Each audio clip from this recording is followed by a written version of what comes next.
Última semana de maio, Semana Internacional da Tireoide, que alerta para os cuidados com a saúde hormonal. A endocrinologista doutora Adriane César fala um pouco sobre essa doença que atinge milhões de pessoas no mundo. A campanha busca conscientizar a população sobre a importância do diagnóstico precoce e do tratamento adequado das doenças que atingem essa glândula essencial ao equilíbrio do organismo. A glândula tireoide é uma glândula muito importante para o nosso corpo, como se fosse assim uma bateria mesmo para o corpo. Se ela funciona bem, a gente vai bem. Se ela não funciona bem, você vai ter algum sintoma mesmo que nem identifique que é por causa dela. E cerca de 12% da população mundial tem hipotireoidismo, por exemplo. É uma doença muito significativa. A tireoide é uma glândula responsável pela produção de hormônios que regulam funções fundamentais para o corpo. Por isso, o diagnóstico é fundamental. Existem alguns sintomas que fazem a gente pensar que você pode ter uma alteração de hormônio tireoidiano. Mas, às vezes, existem outras doenças que se confundem com isso também. Mas se você começar a sentir uma alteração importante no humor, no sono, na alteração do intestino, na sua frequência cardíaca, por exemplo, são coisas que podem estar ligados a hormônios a mais ou a menos da tireoide.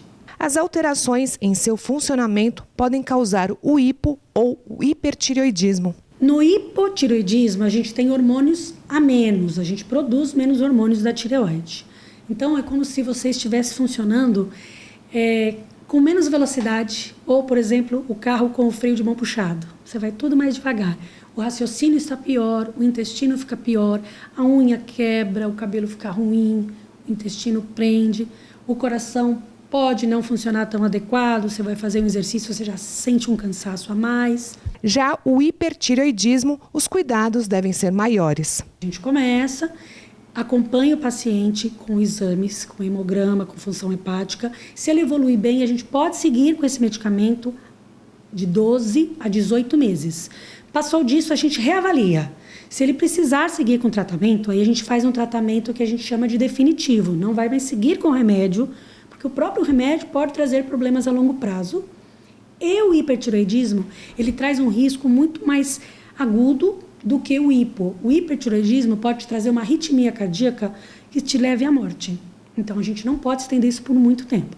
E aí, o tratamento definitivo, ou é queimar a glândula com radiodo, ou é cirurgia. O nódulo aparece em 60% da população, mas nem sempre é grave. O nódulo de tireoide, ele se forma durante a vida, mas ele tende a ser mais perigoso na meia-idade, entre 40 e 50 anos, principalmente se for mulher. 60% da população vai desenvolver nódulo de tireoide, mas a mulher de 40 e 50 anos ela vai ter mais e o risco desse nódulo ter uma malignidade também é maior. Mas apenas 5% da população vai desenvolver câncer. Desses 60% que vai ter nódulo, 5% vão ter câncer. Sempre é importante monitorar com seu médico, acompanhar. Se tiver alguma lesão inicial, vai tratar, vai resolver e você vai viver muito bem.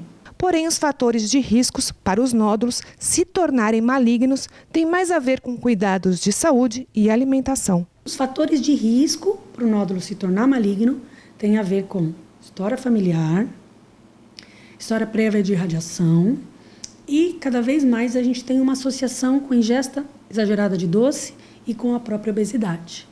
Então, cuidado com o ganho de peso excessivo, cuidado com a ingesta de açúcar muito alta, porque está provado já que é um fator de risco grande para ter câncer de tireoide.